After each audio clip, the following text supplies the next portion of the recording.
Bismillahirrahmanirrahim. Assalamualaikum warahmatullahi wabarakatuh.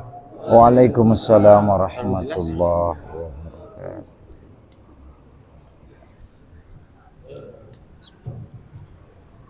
Diulang Pak.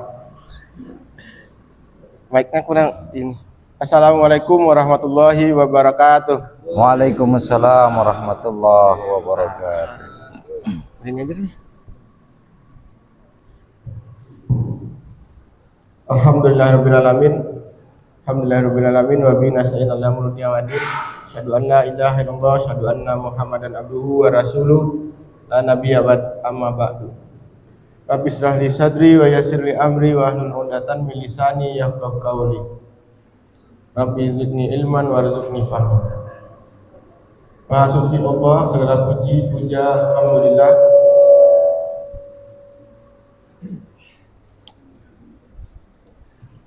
Alhamdulillahirabbil alamin. Kita panjatkan kehadiran Allah Subhanahu wa taala yang memberikan kepada kita segala macam nikmat sehat, nikmat iman maupun nikmat Islam yang Allah masih berikan kepada kita. Selanjutnya, selawat dan salam kita sampaikan kepada baginda Nabi Muhammad sallallahu alaihi wasallam. Uswatun hasanah bagi kita dan kepada para sahabat serta umat beliau yang menjalankan sunnah baginda sampai akhir zaman. Baik Bapak Ibu, seperti biasa pada pagi hari pada subuh Ahad kita melakukan kajian untuk terus tentunya meningkatkan keimanan dan ketakwaan kita dan mendapatkan pencerahan-pencerahan dari para asatidz kita. Baik, sebelum acara dimulai, marilah kita bersama-sama membacakan Al-Fatihah untuk mohon kepada keberkahan dari Allah Subhanahu wa taala. Al-Fatihah. A'udzu billahi minasyaitonir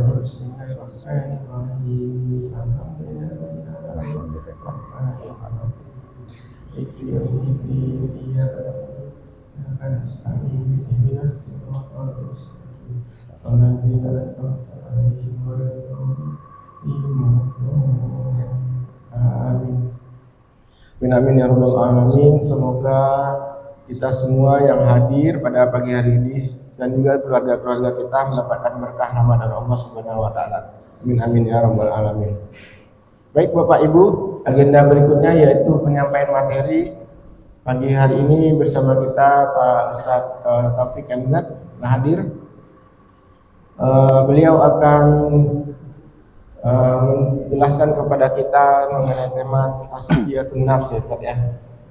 Untuk itu mari kita simak bersama supaya kita lebih mengenal diri kita.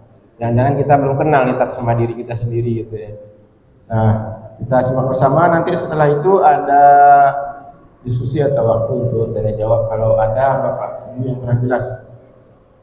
Baik, kepada Pak Ustadz kita persilakan Pak.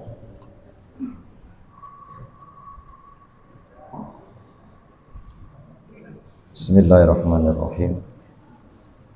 Assalamualaikum warahmatullahi wabarakatuh.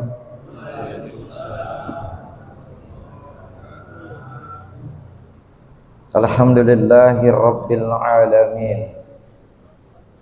Ala kulli halin wa ni'matin wal akibatu lil muttaqin. Wassalatu wassalamu ala asyrafil anbiya'i wal mursalin wa ala alihi wa ashabihi ajma'in wa man tabi'ahu hudan bi ihsan ila yaumiddin. Qala Allah ta'ala fil Qur'anil Karim wa huwa asdaqul qailin. A'udzu billahi minasyaitonir rajim. Bismillahirrahmanirrahim.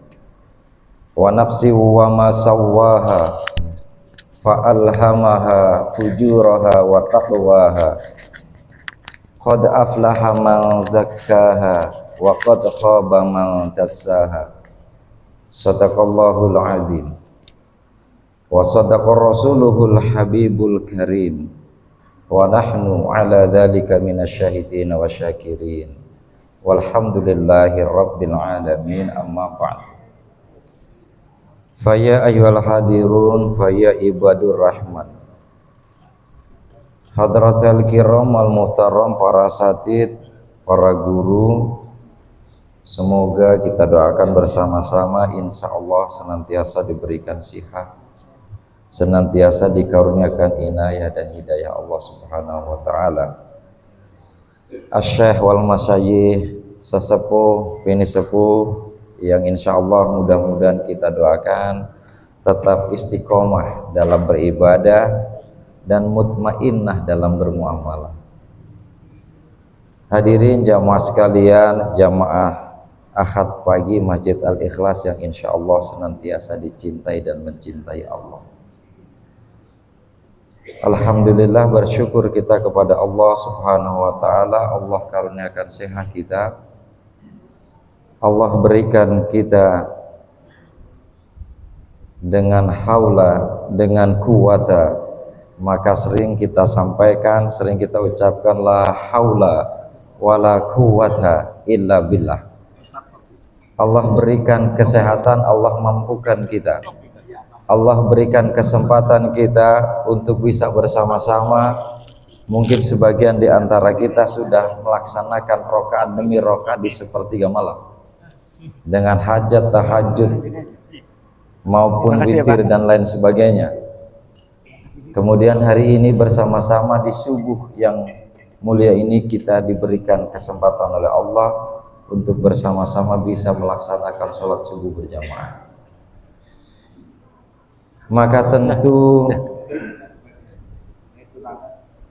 insya Allah mudah-mudahan yang Allah berikan kesehatan ini semakin takarrub kita, semakin mendekatkan kita kepada Allah, bukan semakin menjauhkan kita kepada Allah. Alhamdulillah, subuh demi subuh kita pada hari ini kita lihat masjid kita semakin meriah. Insya Allah kejayaan Islam itu kalau sholat subuhnya sudah seperti Jumat, maka disitulah sesungguhnya kata Rasulullah akan Islam yang ya'lu wa la yu'la alaih itu betul-betul kita rasakan.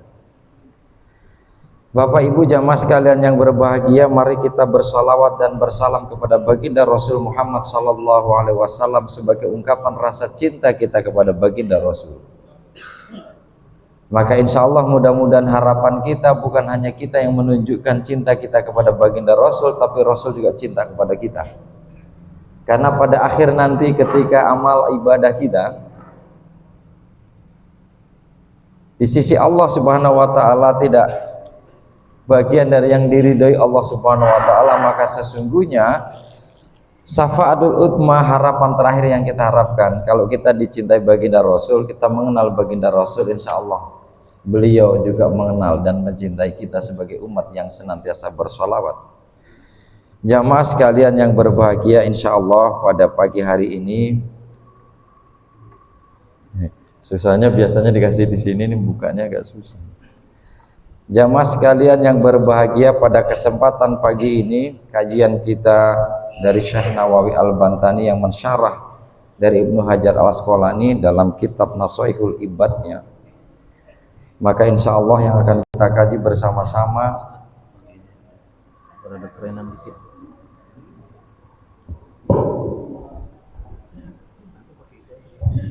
terima kasih Pak Jonathan, difasilitasi yang gak kerenan dikit ini.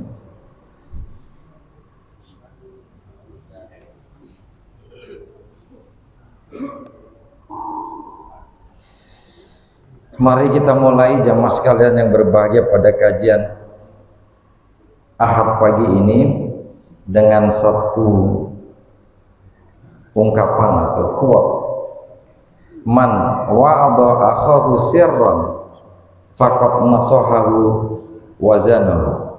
Barang siapa yang menasehati seseorang secara rahasia, maka sesungguhnya ia betul-betul telah menasehatinya serta memperbaiki perilakunya.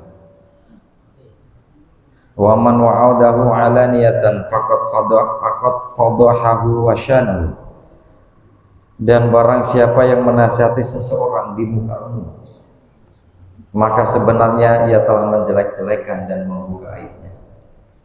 Maka jamaah sekalian yang berbahagia, pengantar kita adalah kita seluruhnya. Siapapun kita, apapun latar belakang pendidikan kita dan siapa hari ini kita, Allah sampaikan dengan tegas. Wa nafsi wa ma sawwaha, dan sesungguhnya demi jiwa, kata Allah, yang Allah ciptakan dalam keadaan sama, yang Allah karuniakan tidak berbeda di antara satu sama lain. Persoalan jiwa, persoalan kebatinan yang Allah karuniakan kepada kita.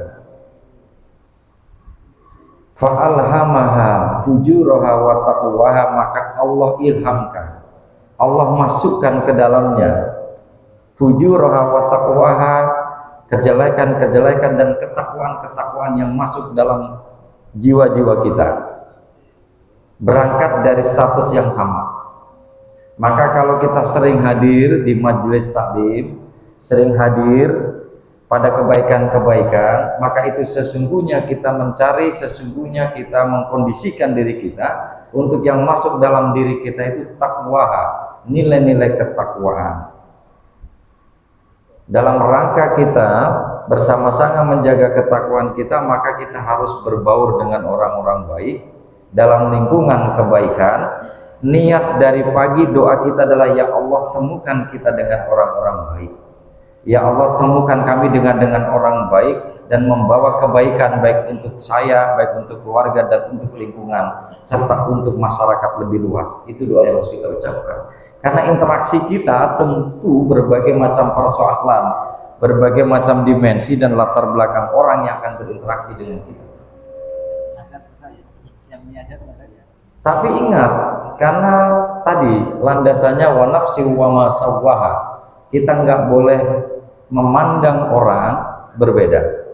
Kita nggak boleh memandang orang ada yang inferior, ada yang superior. Oh, kalau ini biasa-biasa aja. Oh, kalau ini tokoh. Oh, kalau ini orang hebat. Karena sesungguhnya Allah karuniakan seluruhnya sama. Begitu juga fujuroha. Kapanpun, dimanapun, pasti fujur itu ada di sekitar kita. Bisa jadi niat nggak ada, tetapi karena kita dalam lingkungan, karena kita masuk dalam ritme, dalam irama itu, maka kita terbawa. Maka rangkaian ayat ini, pernyataan Allah wa nafsi wa masawaha, akan diilhamkan fujur takwa. Selalu dua sisi itu yang ada dalam hati, ada dalam jiwa kita. Maka sesungguhnya ayat berikutnya Allah sampaikan,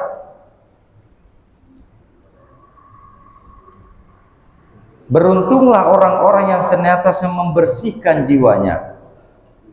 Maka beruntunglah orang-orang yang senantiasa membersihkan jiwanya, itu selalu mengasah diri, selalu membawa dirinya dalam kebaikan, selalu menginspirasi kepada kebaikan-kebaikan. Itulah yang sesungguhnya orang-orang yang beruntung, karena landasan dan dasarnya sama, ujiannya juga sama. Pasti ada ketakwaan, ada fujur, ada tentang kesesatan, tentang kemaksiatan, tentang keburukan, kejelekan dan lain sebagainya. Dan akan merugi orang-orang yang senantiasa mengotori. Hari ini, pagi ini kita bersama-sama di majelis taklim Al-Ikhlas. Pulang ke rumah karena hari Ahad, mungkin kemudian kita sebagian ada yang hobinya mancing, hobinya bersepeda, hobinya main badminton, futsal, soccer mini dan seterusnya dan seterusnya. Silakan saja, nggak apa-apa, itu kan hobi. Tapi kemudian jangan melenakan, jangan melewat, jangan kemudian melengahkan dengan segala urusan yang lebih penting.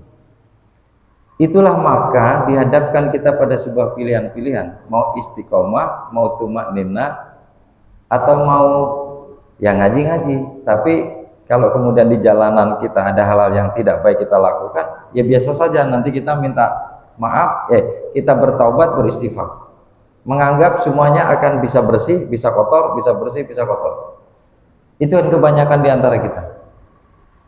Maka jamaah sekalian yang berbahagia, ada kiat-kiat tentu. Salah satu yang akan kita sampaikan, yang kita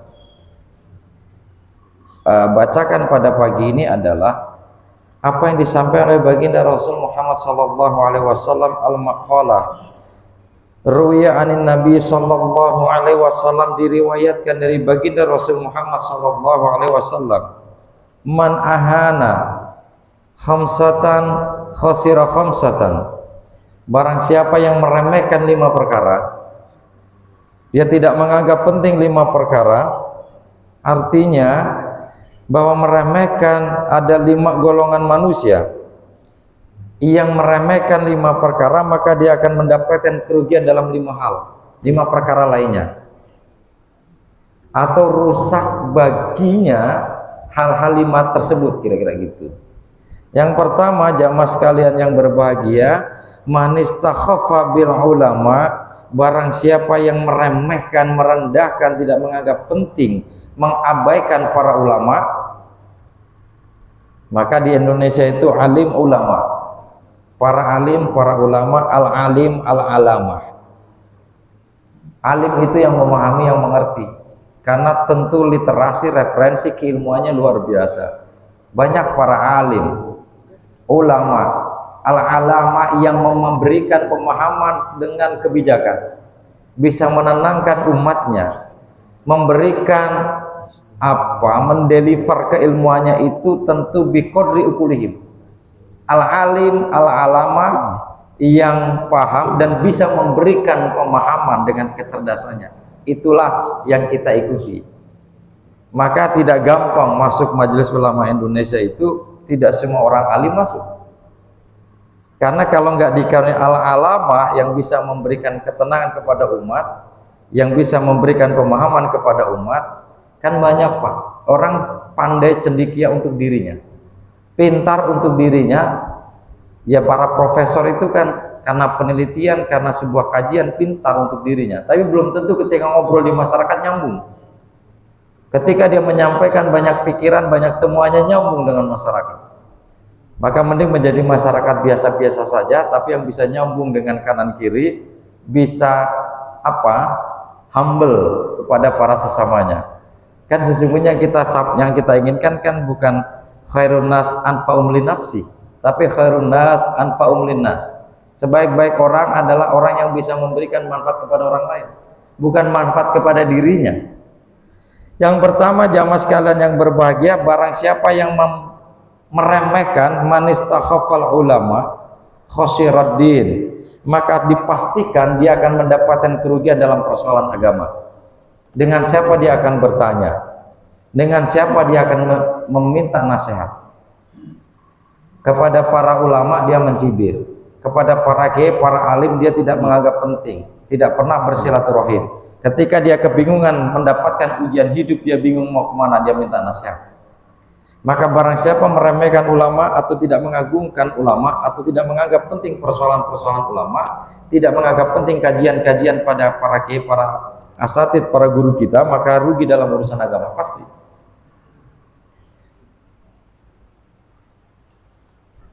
Ya, artinya bahwa ketika dianggap meremehkan ya atau merendahkan itu tarku taqdimahum, meninggalkan untuk memuliakan.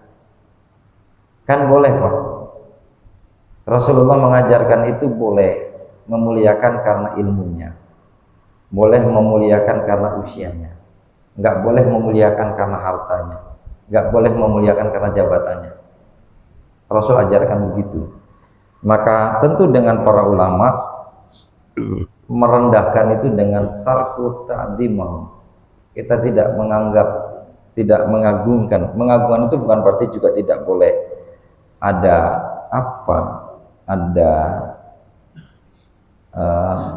mengkultuskan gitu ya. Pokoknya kalau nggak kiai ini enggak gitu, nggak boleh juga. Fa'innahu ma'danu syariah. Kalau kita rugi dalam persoalan agama itu karena sesungguhnya persoalan-persoalan syariah itu ya muara atau kita tempat untuk mengkaji bersama-sama ya dari para alim, para ulama sebagai warasatul anbiya. Al ulama warasatul anbiya. Gitu aja landasannya. Karena para ulama itu pewaris para nabi. Pewaris nabi yang melanjutkan tongkat estafet kenabian dalam sisi-sisi syariah, dalam sisi-sisi pemahaman terhadap agama. Dan berikutnya jamaah sekalian yang berbahagia, tentu secara seimbang, wa man istakhaffa bil umara, barang siapa yang meremehkan persoalan umara, barang siapa yang meremehkan terhadap pemerintah, al-muluk, khasirad dunia, maka dia akan mendapatkan kerugian persoalan duniawi. Akses ke persoalan-persoalan duniawi ini menjadi terhalang kita kalau nggak memandang Pak RT mah biasa aja, nggak memandang RW. Terus kalau kita tiba-tiba minta persoalan pengantar kependudukan, kemudian Pak RT-nya juga, kalau kita nyesungkan, Pak RT-nya nyesungkan, gimana ceritanya? Kira-kira begitu. Jadi sederhana memahami persoalan pemerintahan itu terkait dengan urusan duniawi. Ya kalau kita nggak menganggap penting, meremehkan, kemudian ya anggap bahwa pemerintah ini kalau seluruhnya buhot, seluruhnya tidak sesuai dengan syariah, berangkat dari demokrasi yang tidak benar dan sebagainya, ya kalau seluruhnya begitu, nanti urusan persoalan-persoalan duniawi kita masih membutuhkan muamalah.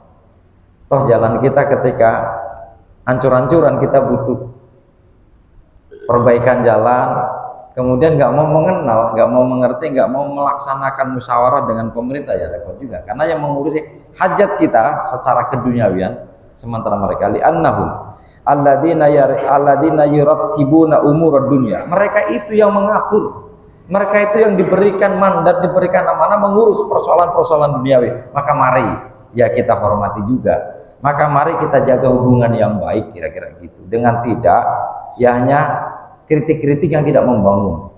Kan banyak ya kritik yang tidak membangun, itu banyak. Asal tidak setuju kita sampaikan gitu. Yang bagus itu adalah kritik yang konstruktif. Dasar pemikirannya itu ada gitu. Kenapa kita kritik lurah? Kenapa kita kritik camat? Kita kritik wali kota, kira-kira gitu. Karena kebijakannya tidak sesuai gitu. Tapi kalau asal tidak sepaham, asal tidak setuju, itu repot. Tidak sama dengan pilihan saya, itu repot. Nah oleh karena itu jamaah sekalian yang berbahagia, yang kedua, man istakhaffal umara khasirat dunia. Ya kan juga begini, mereka itu waza mamaha bi aidihim, mereka lah yang akan mengendalikan sementara 5 tahunan, kira-kira gitulah, mengendalikan kekuasaan yang akan mengatur hajat masyarakat. Yang ketiga, wa man istakhaffa bil jiran, ini penting Bapak Ibu jamaah sekalian berbahagia, siapapun kita gini, bisa jadi di antara tetangga kita ternyata pejabat, kanan kiri kita ternyata ada yang jadi anggota dewan, kanan kiri kita ada yang menjadi kepala dinas. Nggak penting Pak, siapapun mereka, tapi Rasul menyampaikan yang berikutnya adalah barang siapa yang meremehkan tetangga, bukan persoalan dia siapa, tapi Rasulullah SAW menyampaikan itu, man kana yu'minu billahi wal yaumil akhir, kira-kira gitu. Penting kan?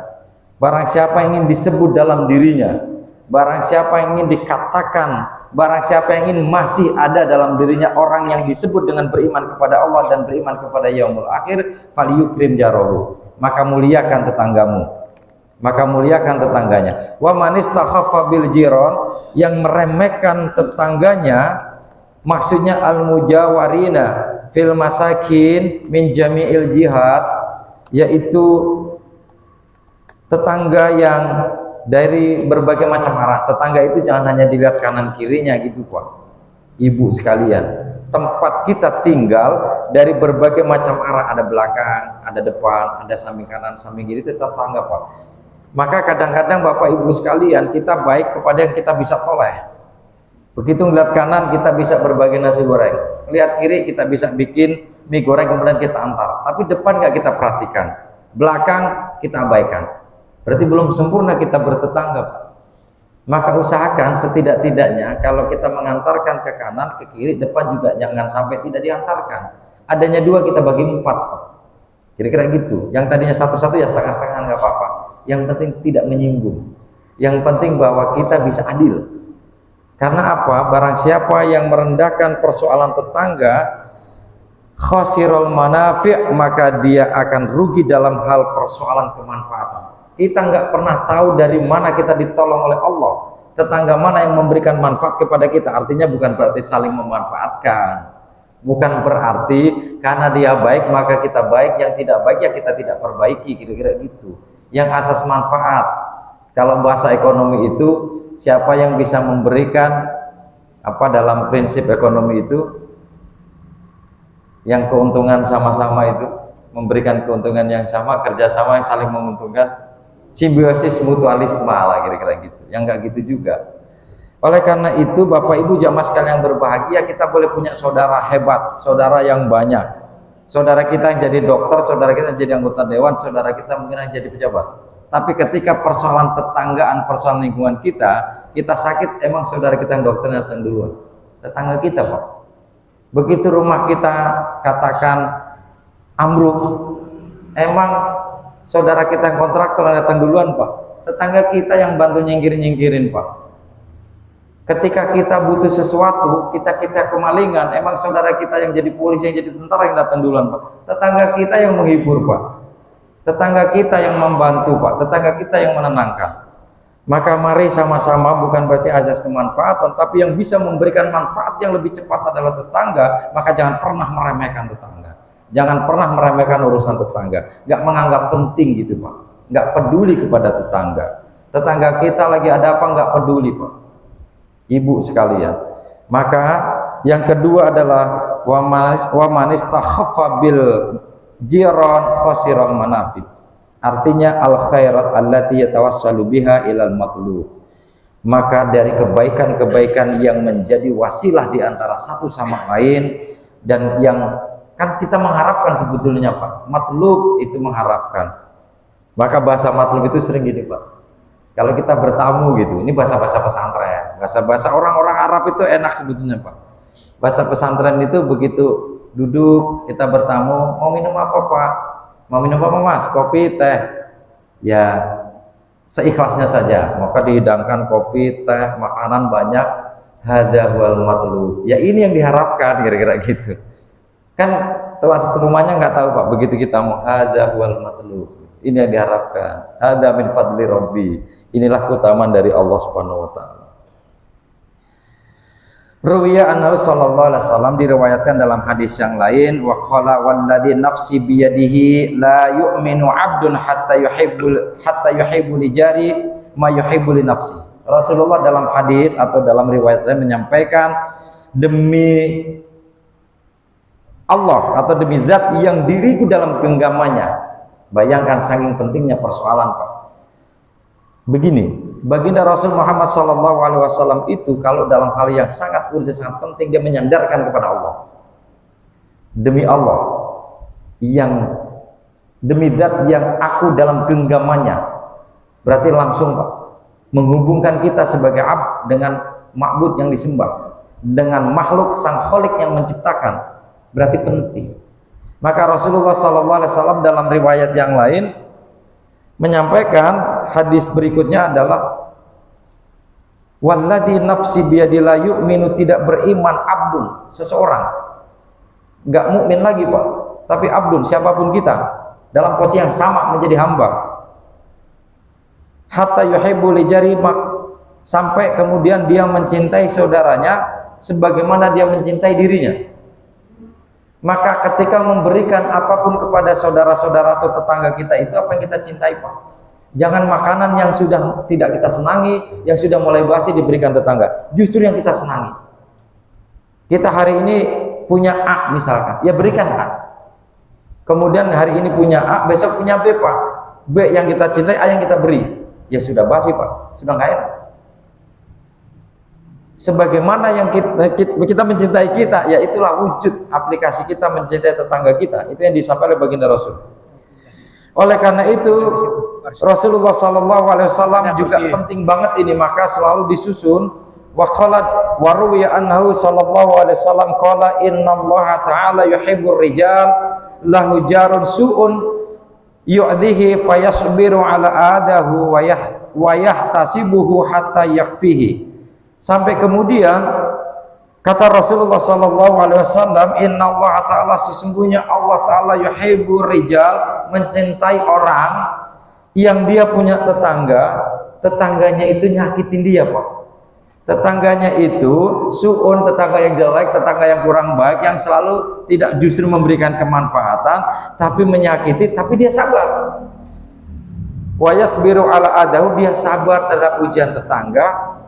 Wa yahtasibuhu, dan kesabaran itu dia tidak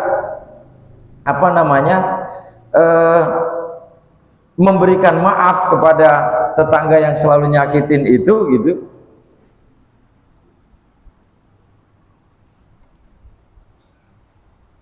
Memberi maaf tetangganya, sampai katakan begini, hatta yakfilahu bihayatin au mautin, maka sampai tetangga itu Allah sudahi, atau Allah ya meninggal atau hidup. Jadi gini, kata Rasulullah, Allah akan mencintai seseorang yang punya tetangga kurang baik, yang selalu menyakitinya, tapi dia sabar, dia memaafkan sampai, ya artinya sampai dia pindah gitu, Pak. Hidup itu baik meninggal atau hidup, ya sampai dia berinteraksi terus sampai meninggal, atau dia sampai pindah, kira-kira gitu. Kan orangnya masih hidup tapi pindah. Begitu, Pak, kira-kira. Sampai kalau kita memahami ini, sampai pasif, Pak. Pasif itu kita dituntut untuk lebih memahami dan mengerti, Pak. Itu pentingnya bertetangga. Kita punya tetangga jelek, jangan dibalas jelek. Rasulullah menyampaikan justru di situ ujiannya, Pak. Kita itu tidak pernah berpikir dan meminta kepada Allah dari mana kita dilahirkan, maka menjadi apa kita kemudian, dan hidup di mana kita. Maka ketika kita punya tetangga yang baik, lingkungan yang menyejukkan, itu rezeki, Pak. Bukan hanya sekedar rezeki yang diberikan oleh Allah Subhanahu wa taala berbentuk sehat, berbentuk rezeki yang ada di rumah tangga kita. Lingkungan kita baik, itu rezeki. Lingkungan kita nggak baik, itu ujian. Maka kalau kita sabar dan memaafkan, insya Allah itu yang dikehendaki oleh baginda Rasul Muhammad SAW. Berikutnya yang keempat, ingat, jangan pernah meremehkan ulama. Kita rugi dalam persoalan urusan agama. Meremehkan urusan pemerintahan kepada umar, kita rugi persoalan duniawi. Meremehkan persoalan-persoalan tetangga, kita pasti nggak akan mendapatkan kemanfaatan di antara kehidupan yang kita bangun bersama-sama. Dan yang keempat, wa man istakhaffa bil aqraba khasiral mawaddah. Barang siapa yang meremehkan persoalan terhadap keluarga, aqraba itu keluarga, min arham dari garis arham, keturunan, nasab, darah. Atau bahasanya begini, yang meremehkan urusan istri, pasti dia akan mendapatkan kerugian khasirul mawaddah, kasih sayang. Istri nggak pernah diperhatikan, Pak. Dari mulai kita menikah sampai sekarang pakai bedak mambu aja, Pak. Tuh, ketawa, merasa. Tuh ya Bu ya, nggak pernah dibelikan yang mahal-mahal gitu. Ya minimal Wardah lah, kira-kira gitu. Nah, oleh karena itu dari dulu kemana-mana pakainya cincin mas kawin aja, udah nikah 30 tahunan lebih, Pak. Anniversary nggak pernah diberikan apa kalung, kayak pas katakan miladiahnya nggak diberikan apa gitu, Pak. Itu padahal rezekinya ada. Kalau nggak ada sih nggak apa-apa rezekinya. Begitu juga istri, meremehkan persoalan suami pulang kerja nggak disapa dengan senyum, nggak dibikinin teh, pulang ngaji ya, apa tadi temanya, udah minum, udah di masjid malah lengkap, ya udah tidur lagi baik gitu. Nggak pernah dihormatin misalnya. Maka orang-orang yang seperti ini akroba, bahkan ini Rasul tempatkan yang keempat, kira-kira gitu ya. Tapi tidak kalah pentingnya barang siapa remeh terhadap keluarga atau persoalan anak. Di apapun kesibukan kita, Pak, sempatkan berdialog, sempatkan berdiskusi. Anak-anak kita itu, Pak, jangan serahkan kepada guru-guru kita di sekolah. Udah pasrah saja. Di rumah tanggung jawab kita, Pak, guru itu cuma nggak lebih dari 8-9 jam. Tapi sisa 12 jam, sisa 11 jamnya tanggung jawab kita, Pak. Sesibuk apapun kita, Bapak Ibu jamaah sekalian berbahasa, sempatkan dialog sehingga kita mengukur, kita tahu persis perkembangan, pertumbuhan dan juga kejiwaan anak kita, Pak. Jangan tiba-tiba kita nggak dikenal, kita pulang anak kita lari. Kita pulang anak kita bukan segan, bukan pengen dialog, bukan pengen dekat, Pak, tapi takut. karena nggak pernah disapa, tapi takut dikit-dikit mau minta duit sama ayahnya lewat bundanya, misalkan gitu, lewat istri-istrinya, lewat ibunya. Kita kan ketemu di tengah kerja Pak, dia sekolah, kita kerja pulang, sudah sama-sama tidur Pak. Sempatkan, kalau bahasa quality time atau apa gitu ya. Tetapi sempatkan, walaupun waktunya sedikit, tapi sempatkan dia duduk bersama, duduk bareng gitu, ngobrol sambil makan cireng bareng-bareng. Enak ya nak cirengnya. Kakak suka nggak sambal yang begini? Sederhana Pak, tapi dia merasa disapa. Kan lebay banget ya, orang tua makan cireng aja nanya-nanya sambal gitu. Tapi kan anak-anak kita itu pertumbuhan begitu-begitu aja senang Pak. Walaupun sudah kuliah, tiba-tiba kita gorengin telur gitu Pak. Udah kuliah pulang, kita gorengin telur, kita bikinin mie, itu senang Pak. Senang itu gini, merasa bahwa oh ternyata gorengin pisang gitu Pak. Pisang dipotong-potong, digorengin. Sebetulnya gosong-gosong dikit dia juga enak loh ya, enak gitu misalkan. Enak loh gitu, oh, bunda enak loh gitu. Makanya diajak gitu ya. Khasiral mawaddah ahlaka mahabbata, maka akan rusak hubungan hubungan mawaddah, hubungan kasih sayang diantaranya kalau kita meremehkan urusan kita, urusan istri, urusan anak-anak udahlah masing-masing punya urusan, yang kuliah punya urusan kuliah, yang sekolah menengah atas urusan menengah atas, yang sekolah dasar urusannya dasar, atau anak-anak nggak bisa begitu Pak. Bapak Ibu sekalian, maka jangan pernah meremehkan urusan-urusan persoalan-persoalan kedekatan. Begitu juga walaupun kita punya kakak, punya tante, punya saudara agak jauh, tapi masih di sekitar Jabodetabek, walaupun seminggu 2 minggu sekali kunjungi Pak. Datang ke sana berkunjung untuk menyambung silaturahmi. Yang kelima atau berikutnya, wa man istakhaffa bi ahlihi. Oh saya salah tadi ya. Akroba itu saudara ya, mawaddah. Nah baru wa man istakhaffa bi ahlihi, dan barang siapa yang tidak menganggap atau meremehkan persoalan ahli keluarganya, zaujatihi, hubungan suami istri, khasiratibal ma'isyah, maka akan hilang, maka akan rugi dalam urusan mencari rezeki. Begini Bapak Ibu jamaah sekalian yang berbahagia, kita sering ailadzatil maksabil ladzi ya'ishu bi sababi. Kita sering mendengar di balik kesuksesan seorang laki-laki ada seorang perempuan yang mendoakan, yang mendorong. Kan gitu ya. Maka Soekarno istrinya banyak karena tugasnya banyak Pak. Dalam masa-masa revolusioner perjuangan. Sudahlah, apologi atau tidak, kira-kira gitu. Pak Harto, Pak hebat 32 tahun berkuasa, kira-kira gitu. Putin meninggal, lemah. Maka 98 mahasiswa mencari-cari, Putin udah meninggal, udah demo pasti jatuh tuh Soeharto, termasuk saya. Pak Habibie hebat, teguh, gagah. Bu Ainunnya meninggal, gitu. Ya udah nggak semangat dalam hidup, demotivasi lah kira-kira gitu. Siapa lagi? Pak SBY hebat, luar biasa gitu ya, jenderal pemikir yang jadi presiden 2 periode. Bu Aninya meninggal, hanya diabadikan menjadi klub voli. Saking cintanya, Love Ani, juara Liga Voli Indonesia. Tapi kemarin kalah sama Bang Babel gitu. Atau Stin Bin.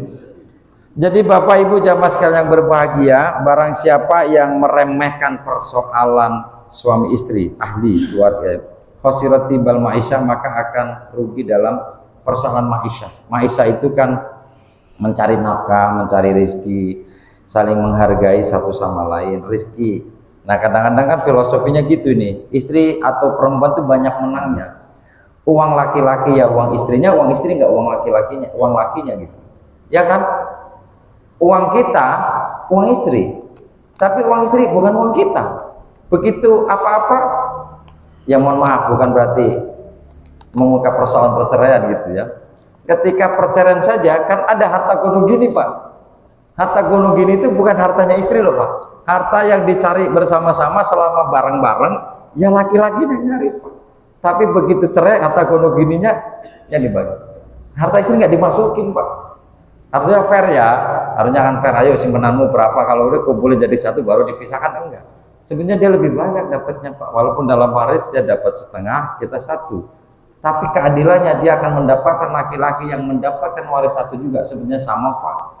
Dari laki dapat satu, ini setengah, ya satu setengah. Ketika kita punya adik perempuan setengah dapatnya, mendapat laki-laki yang dapat satu, satu setengah. Itu adilnya begitu, nggak usah dibahas. Bias gender kira gitu katanya. Bapak Ibu jamaah sekalian yang berbahagia, kira-kira begitu, bahwa kita juga nggak boleh meremehkan kehebatan kita, rezeki yang diberikan oleh Allah. Maka semakin sayang kepada istri, semakin bares bahasanya kepada istri, maka semakin mengalir rezeki kita Pak. Kira-kira gitu. Bapak Ibu jamaah sekalian yang berbahagia, satu lagi ya, ini kaitannya dengan yang tadi kami sampaikan. Karena begini, kenapa itu penting? Kata Rasulullah SAW dalam makalah berikutnya, qala Nabi SAW, sayati zamanun ala ummati, maka akan datang kepadaku suatu saat. Apakah saatnya ini? Ya kita evaluasi. Apakah saatnya nanti? Ya kita lihat. Kata Rasulullah, sayati itu kan fi'il mudhari yang lil am untuk secara umum, dan juga zamannya itu kapan gitu. Sayati zamanun, akan datang suatu masa, suatu saat, ala ummati, terhadap umatku, yuhibbuna khamsan, dia mencintai 5 perkara, 5 hal gitu, wa yang sunnah khamsan, dan dia melupakan 5 hal lainnya. Kata Rasulullah SAW, pertama, wa yang sunnah khamsan, yang pertama, ketika mencintai 5 hal kemudian melupakan 5 hal yang lain, yuhibbuna dunya, dia mencintai dunia, wa yang sunnal uqba, dan dia melupakan persoalan-persoalan akhirat. Uqba itu akhirat. Ayat rukunal amala lil akhirah, dia meninggalkan amal ibadah mazaratul akhirah. Dia mengejar duniawi, yang pertama gitu ya, dia mencintai dunia. Dunia itu segalanya, dunia itu akan diwariskan, dunia itu menjadi bagian penting untuk meninggalkan generasi yang baik. Rasul mengajarkan betul, tinggalkan generasi yang kuat, tapi bukan persoalan duniawinya saja Pak, persoalan keimanannya, persoalan pendidikannya. Dunia dianggap menjadi penyelesaian segala hal, sampai berangkat pagi pulang petang, pendapatan pas-pasan, pontang-panting, potong piutang, potong pajak, dan seterusnya. Wa yang sunnah yuhibbud dunya fayastahiluna biha, dia disibukkan persoalan-persoalan dunia. Wa yang sunnal uqba, dan dia melupakan persoalan akhirat, meninggalkan persoalan-persoalan akhirat. Akan datang suatu saat pada umatku, kata Rasulullah. Hari ini kita evaluasi, kalau kita sudah seperti itu, zaman itu sudah datang. Apa yang disampaikan oleh baginda Rasul 14 abad yang lalu, pasti hari ini sudah sebagian di antara kita, sebagian kita lihat. Orang lebih mengedepankan, orang lebih menuhankan persoalan materi daripada persoalan jati diri. Orang lebih mengedepankan persoalan-persoalan duniawian daripada keimanan. Kalau kita lihat, kita mulai rasakan berarti zaman itu sudah datang. Yang kedua jamaah sekalian yang berbahagia, kata baginda Rasul, yuhibbuna dur fayastahiluna bizinatiha, maka dia mencintai gedung-gedung, mereka sibuk menghias gedung, membangun, mendirikan, meningkat, dan lain sebagainya.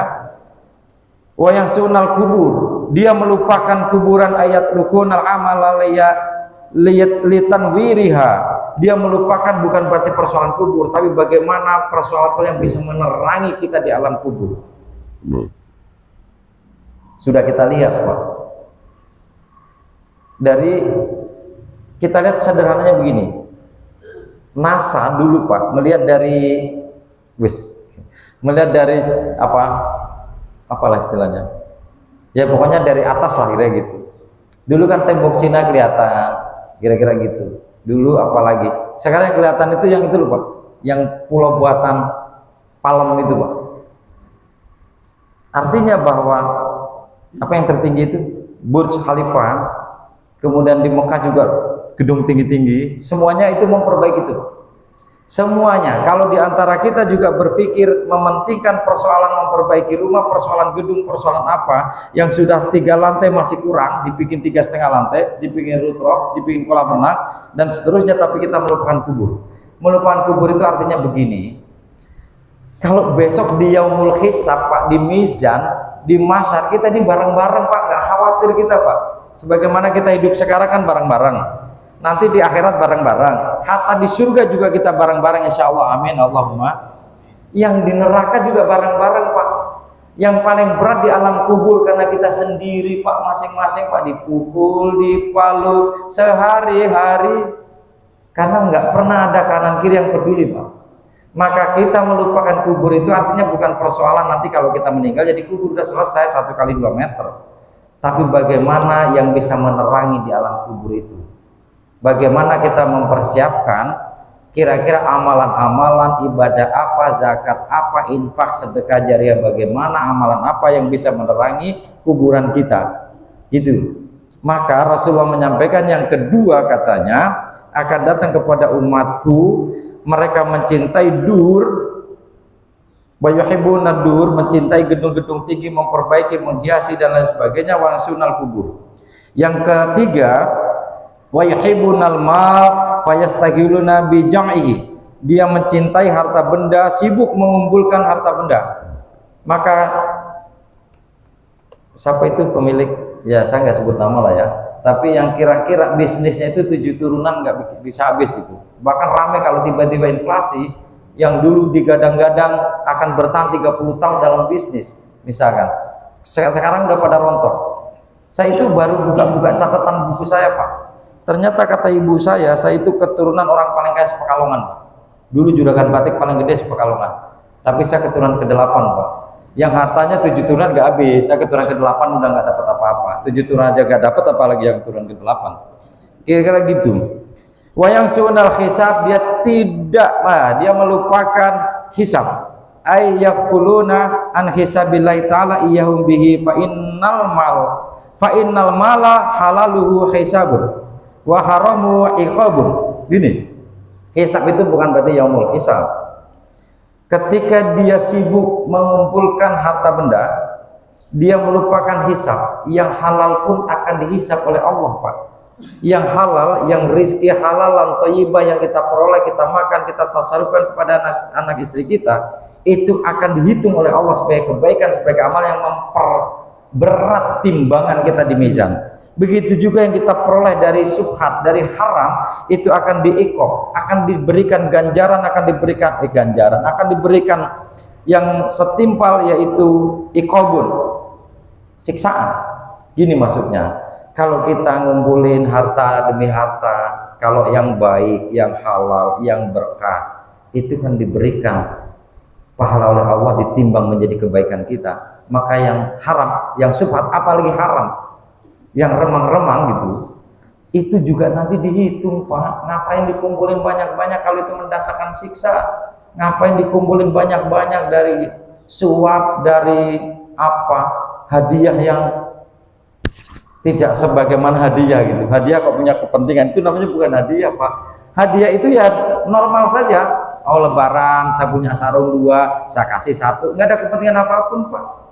Masa ngasih hadiah beliin sarung BHS yang harganya 1,3 gitu, tapi berharap nanti di pilkada didukung, kan nggak bagus Pak begitu-begitu. Biasa saja lah. Makanya Bapak Ibu jamaah sekalian yang berbahagia, itu ngapain ngumpulin gitu? Kalau hari ini kita lihat, hari ini kita rasakan, atau mungkin sebagian di antara kita sudah ada yang begitu, zaman itu sudah datang.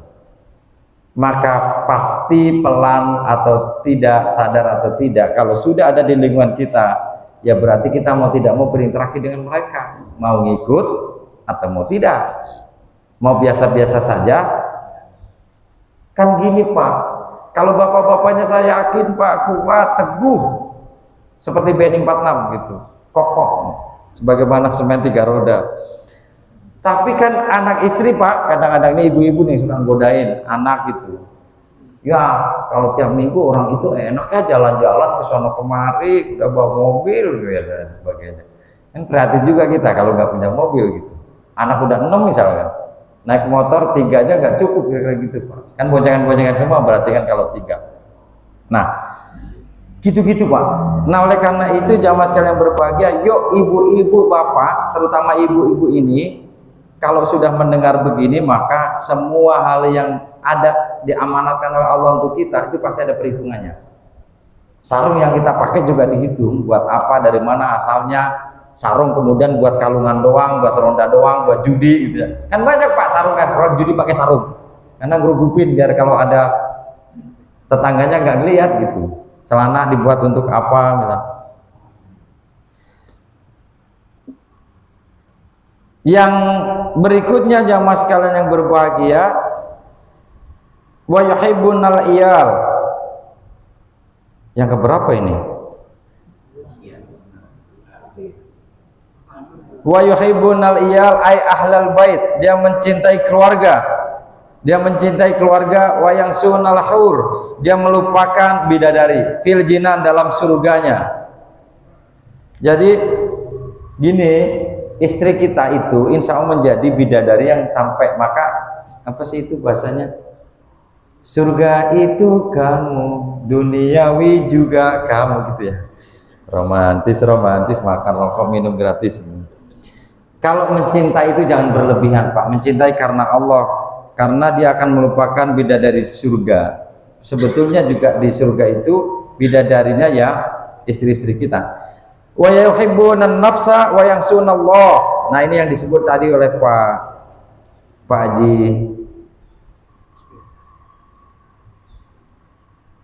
Haji Rusfi, Pak Rusfi. Lupa dia, ya. Namanya lupa. Sama dengan Raffi, takut saya apa Raffi Ahmad gitu. Pak Haji Rusfi.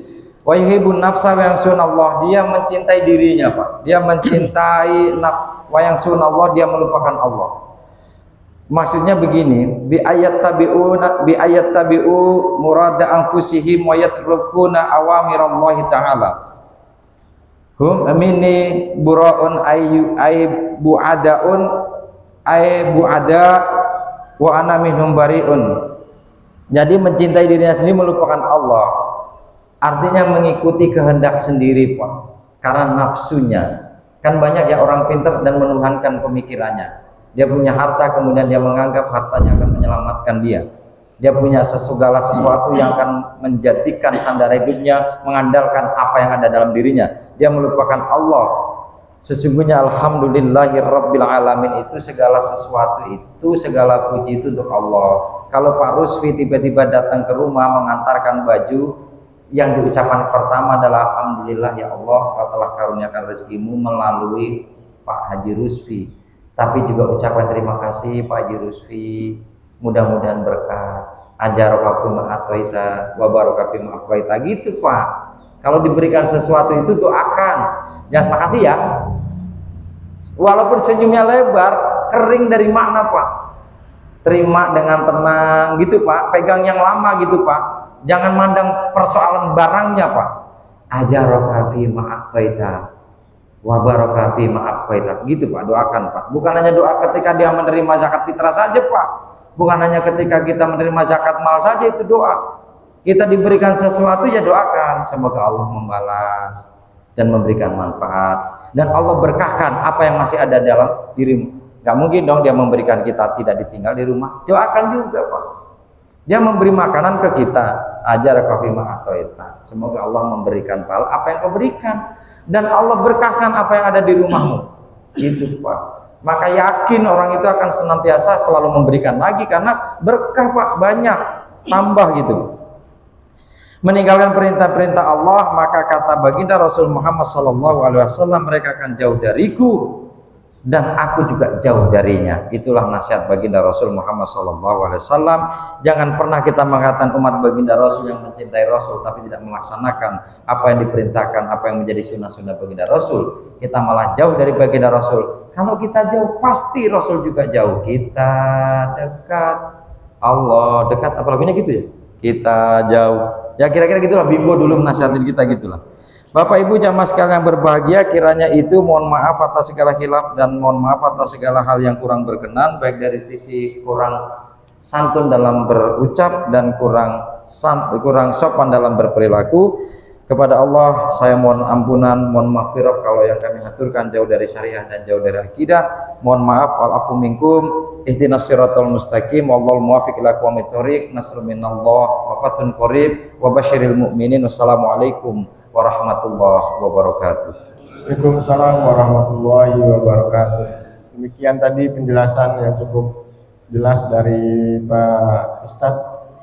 Mungkin ada satu pertanyaan karena waktu juga sudah lewat untuk suruh. Gak ada ya Pak? Nanti kalau ada silakan japri gitu ya, ternyata boleh ya ternyata. Amin, insyaallah. Baik, alhamdulillah demikian kajian kita pada pagi hari ini. Tentunya kita tutup dengan hamdalah dan doa kafaratul majlis. Alhamdulillahirabbil alamin. Ya wabillahi taufiq wal hidayah. Assalamualaikum warahmatullahi wabarakatuh.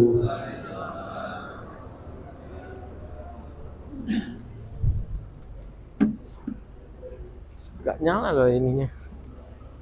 Iya, kurang kelas ya. Nah. Waduh, banyak amat ini. Ada 3 Tat. Ada 3 ya Pak Haji. Ada 3 Pak Haji.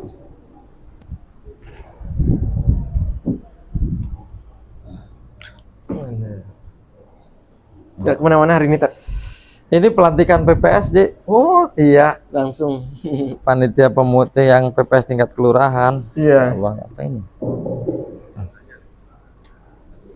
Hari Minggu ya pelantikannya Tat. Hari Minggu. Bismillahirrahmanirrahim.